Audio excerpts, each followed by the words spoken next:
Selamat hari Minggu, Bapak-bapak, Ibu-ibu jemaat yang saya kasih di dalam Tuhan kita Yesus Kristus. Selamat pagi, kita akan memulai ibadah kita di pagi hari ini, pada hari Minggu kedua masa Prapaskah, Minggu 29 Maret 2020. Mari kita satu di dalam doa. Kita berdoa. Terima kasih Tuhan Yesus untuk hari baru yang Engkau berikan kepada kami. Pada saat ini Tuhan, kami akan mendengar sebagian dari isi firman-Mu. Terangi kami dengan Roh Kudus-Mu, agar kebenaran firman-Mu selalu hadir di dalam kehidupan kami. Berfirmanlah ya Tuhan, karena kami anak-anak-Mu sudah siap mendengar. Terpujilah Engkau ya Tuhan, dari sekarang sampai selama-lamanya. Amin. Ibu bapak jemaat yang saya kasih di dalam Tuhan kita Yesus Kristus, pembacaan Alkitab kita pada pagi hari ini terambil dari kitab Ratapan pasalnya yang pertama, pada ayat yang pertama sampai ayat yang ke-17. Ratapan 1. Ayat 1 sampai ayat yang ke-17. Firman Tuhan berkata seperti ini. Ah, betapa terpencilnya kota itu, yang dahulu ramai. Laksana seorang jandalah ia, yang dahulu agung di antara bangsa-bangsa, yang dahulu ratu di antara kota-kota. Sekarang menjadi jajahan, pada malam hari tersedu-sedu ia menangis. Air matanya bercucuran di pipi. Dari semua kekasihnya tak ada seorang pun yang menghibur dia. Semua temannya mengkhianatinya. Mereka menjadi seterunya. Yehuda telah ditinggalkan penduduknya karena sengsara dan karena perbudakan yang berat. Ia tinggal di tengah-tengah bangsa-bangsa, namun tidak mendapat ketentraman. Siapa saja yang menyerang dapat memasukinya. Pada saat ia terdesak, jalan-jalan ke Sion diliputi duka cita. Karena pengunjung-pengunjung perayaan tiada, sunyi senyaplah segala pintu gerbangnya, berkeluh kesahlah imam-imamnya, bersedih pedih darah-darahnya, dan dia sendiri pilu hatinya. Lawan-lawan menguasainya, seteru-seterunya berbahagia. Sungguh Tuhan membuatnya merana, karena banyak pelanggarannya. Kanak-kanaknya berjalan di depan lawan sebagai tawanan. Lenyaplah dari putri Sion segala kemuliaannya. Pemimpin-pemimpinnya bagaikan rusa yang tidak menemukan padang rumput. Mereka berjalan tanpa daya di depan yang mengejarnya. Terkenanglah Yerusalem pada hari-hari sengsara dan penderitaannya. Akan segala harta benda yang dimilikinya dahulu kala, tak kalah penduduknya jatuh ke tangan lawan, dan tak ada penolong baginya. Para lawan memandangnya dan tertawa karena keruntuhannya. Yerusalem sangat berdosa, sehingga najis adanya. Semua yang dahulu menghormatinya, sekarang menghinanya, karena melihat telanjangnya. Dan dia sendiri berkeluh kesah dan memalingkan mukanya. Kenajisannya melekat pada ujung kainnya. Ia tak berpikir akan akhirnya. Sangatlah dalam ia jatuh. Tiada orang yang menghiburnya. Ya Tuhan, lihatlah sengsaraku karena si seteru membesarkan dirinya. Si lawan mengulurkan tangannya kepada segala harta bendanya.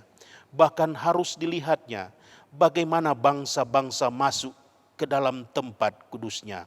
Padahal Engkau ya Tuhan telah melarang mereka untuk masuk jemaah-Mu. Berkeluh kesah seluruh penduduknya, sedang mereka mencari roti, harta benda mereka berikan ganti makanan untuk menyambung hidupnya. Lihatlah ya Tuhan, pandanglah betapa hina aku ini. Acu tak acukah kamu sekalian yang berlalu? Pandanglah dan lihatlah, apakah ada kesedihan seperti kesedihan yang ditimpahkan Tuhan kepadaku untuk membuat aku merana, tak kalah murkanya menyala-nyala. Dari atas dikirimnya api masuk ke dalam tulang-tulangku, dihamparkannya jaring di muka kakiku, didesaknya aku mundur dan dibuatnya terkejut. Kesakitan sepanjang hari, segala pelanggaranku adalah kuk yang berat, suatu jalinan yang dibuat tangan Tuhan, yang ditaruh di atas tengkukku, sehingga melumpuhkan kekuatanku. Tuhan telah menyerahkan aku ke tangan orang-orang yang tidak dapat kutentangi. Tuhan membuang semua pahlawanku yang ada dalam lingkunganku, yang menyelenggarakan pesta menentang aku untuk membinasakan teruna-terunaku. Tuhan telah menginjak-injak putri Yehuda, darah itu seperti orang mengirik memeras anggur. Karena inilah aku menangis, mataku mencucurkan air. Karena jauh daripadaku penghiburan yang dapat menyegarkan jiwaku. Bingunglah anak-anakku karena terlampau kuat si seteru. Sion mengulurkan tangannya, tetapi tak ada orang yang menghiburnya. Terhadap Yakub dikerahkan Tuhan, tetangga-tetangganya sebagai lawan. Yerusalem telah menjadi najis di tengah-tengah mereka. Demikianlah firman Tuhan. Terpujilah Tuhan kita Yesus Kristus. Hosiana. Hosiana, Hosiana, Hosiana.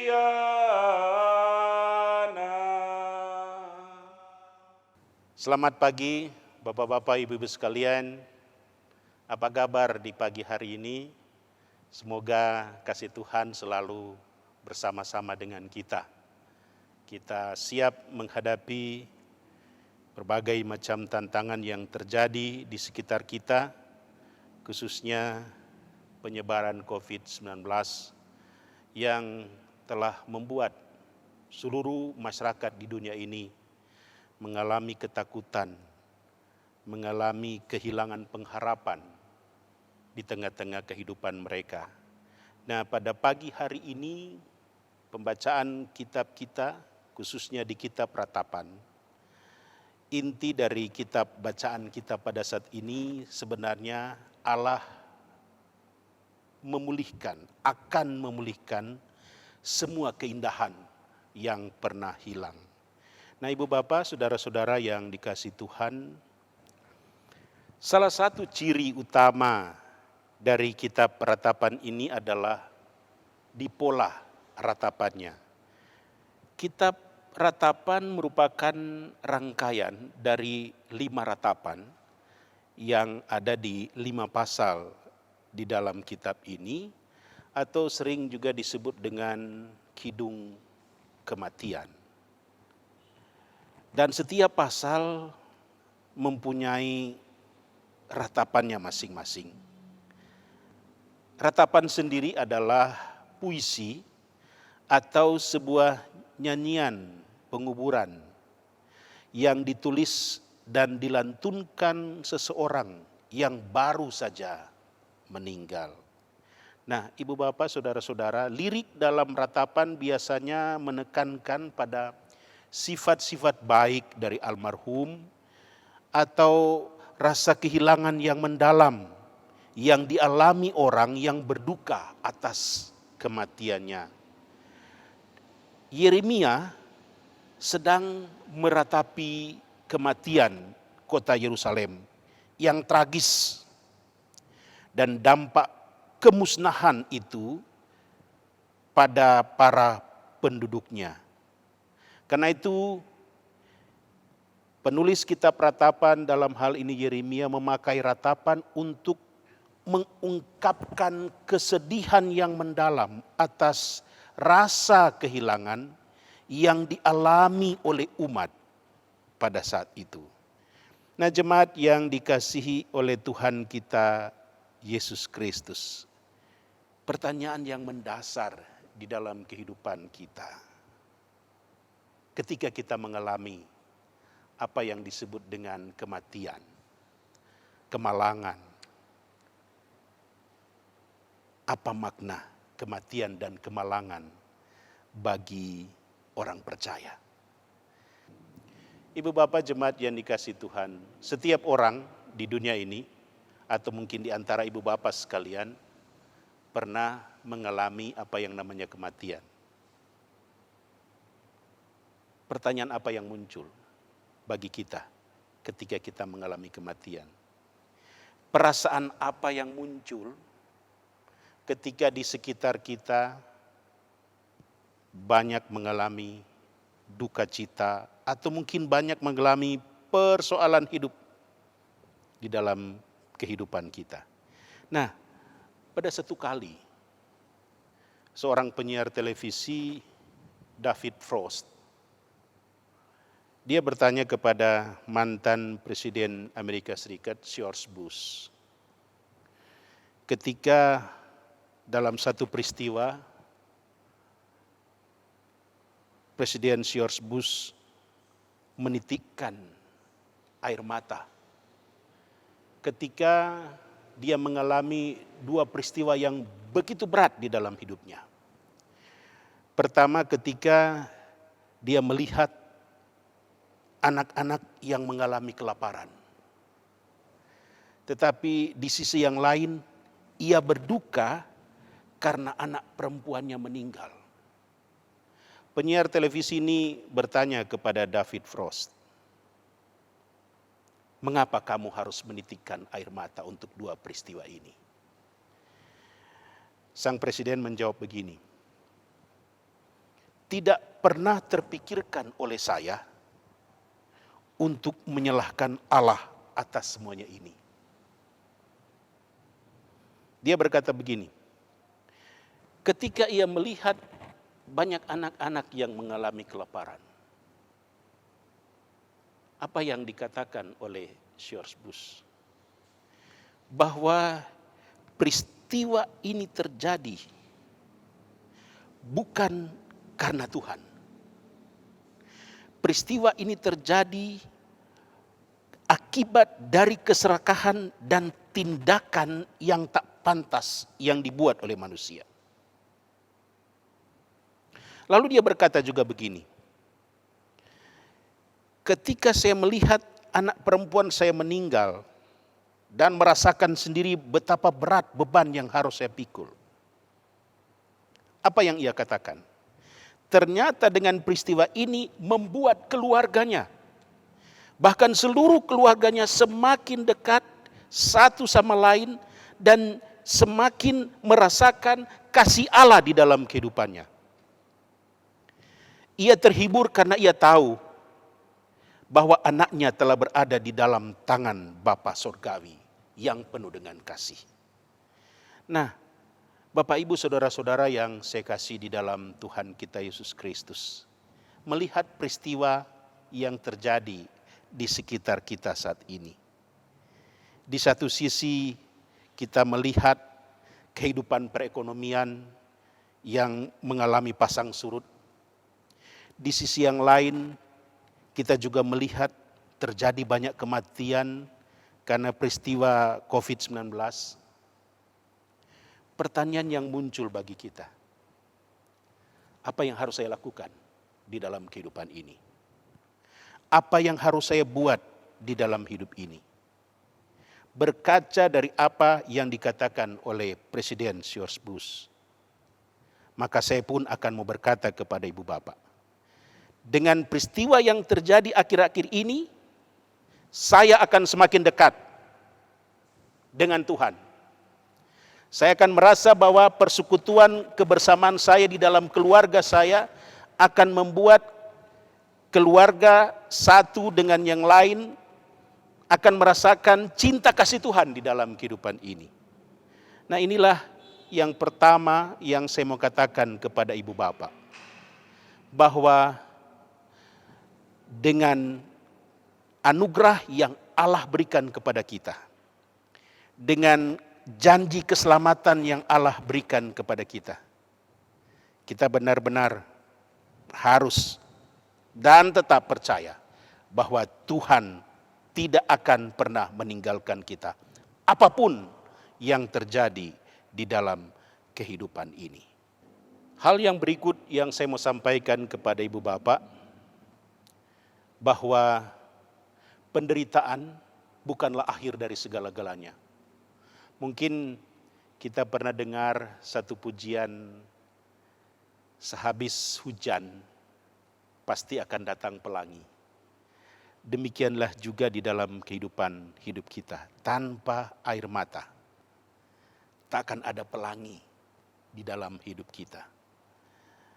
Akhir-akhir ini kita mengalami begitu banyak cobaan, begitu banyak tantangan, bahkan mungkin di dalam sejarah kehidupan bergereja kita, baru sekarang kita mengalami cobaan yang begitu berat, yang seharusnya kita bisa beribadah di gereja, tetapi sekarang kita harus berada atau beribadah di rumah masing-masing.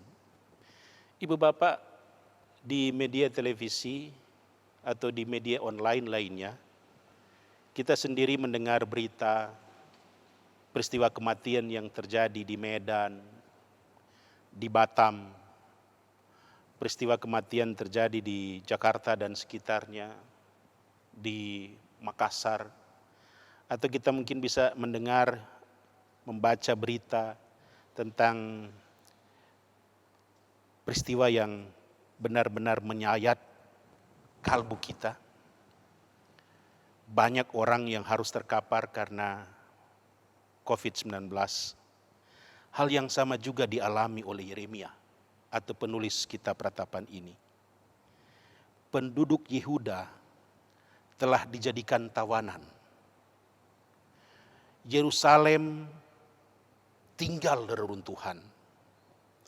Orang-orang dalam keadaan berkekurangan. Penderitaan mereka sangat hebat, melampaui batas hidup mereka pada saat itu. Nah, penulis kitab ratapan ini terus-menerus meratap.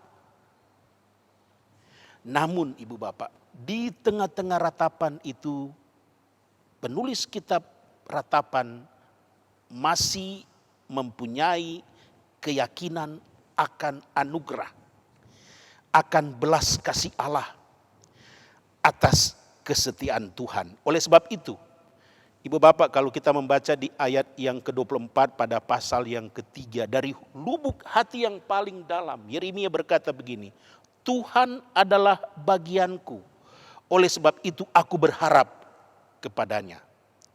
Nah, Ibu Bapak, saudara-saudara yang saya kasih di dalam Tuhan kita Yesus Kristus, betapa luar biasa ratapan yang menyayat hati ini.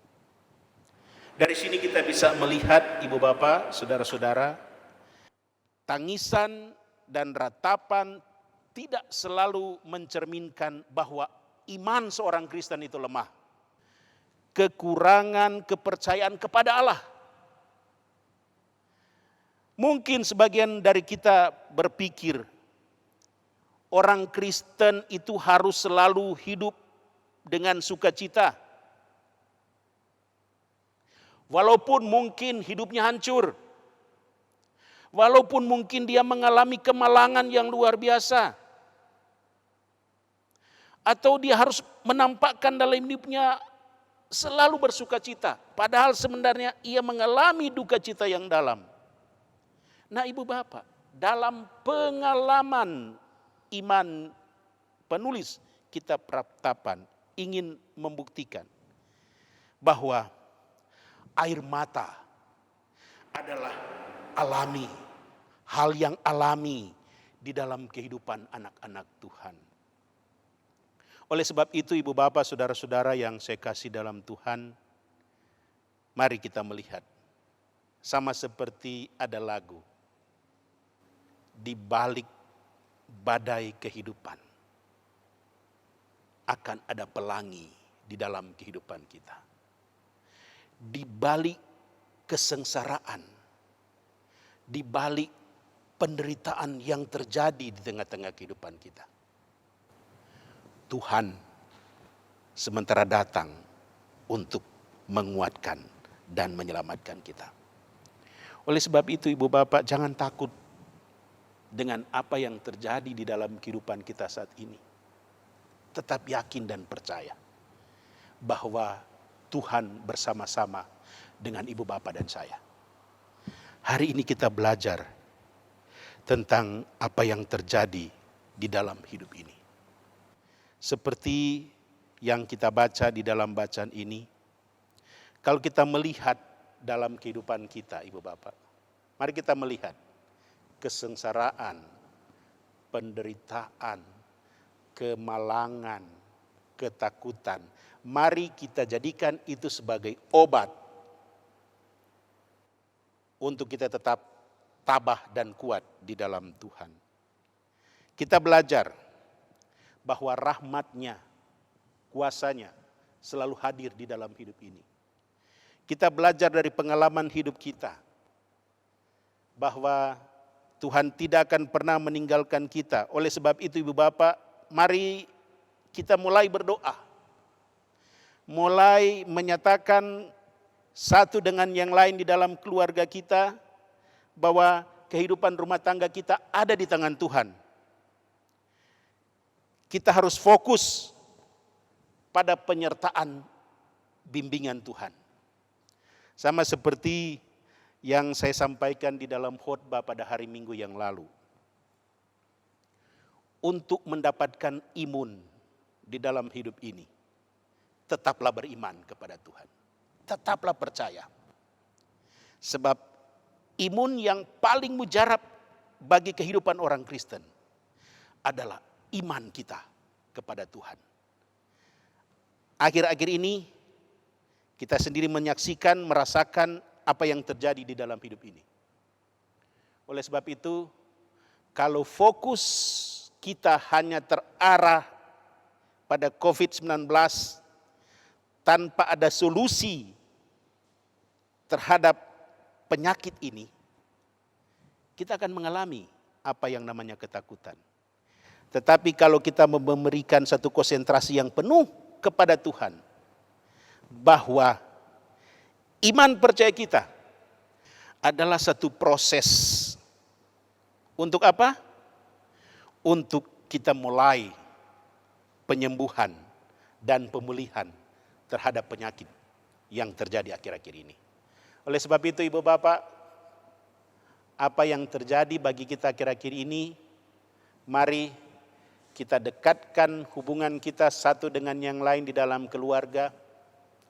Kalau pemerintah sudah berkata bahwa kita harus tetap tinggal di dalam rumah, mari kita tetap jaga perintah ini, anjuran ini. Dan kami juga sebagai gereja akan selalu ikut mendoakan satu dengan yang lain agar persoalan yang terjadi akhir-akhir ini akan cepat berlalu. Ingat kata lagu tadi, sehabis hujan selalu akan datang pelangi di dalam hidup ini. Tuhan Yesus memberkati kita. Amin.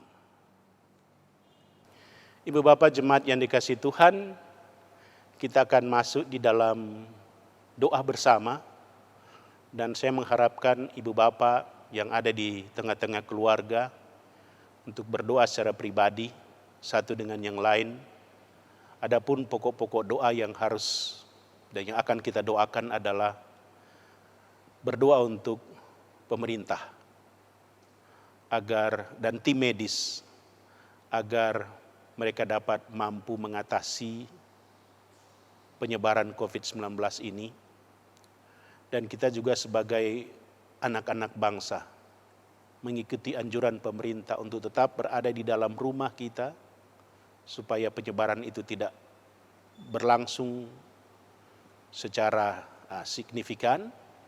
Dan yang kemudian kita juga doakan untuk kekuatan imun kita, yaitu iman kita kepada Tuhan. Tuhan berikan kita iman agar imun kita tetap kuat di dalam Tuhan. Kita doakan juga gereja kita, GPIB Eklesia, dan gereja-gereja lainnya yang beribadah di rumah masing-masing. Kita berdoa untuk pelaksanaan pelayanan ibadah di rumah masing-masing. Berdoa untuk pemerintah Provinsi Bali dengan keragaman kita satu dengan yang lain. Itulah pokok-pokok doa yang kita akan doakan secara bersama-sama di dalam doa syafaat kita. Terima kasih.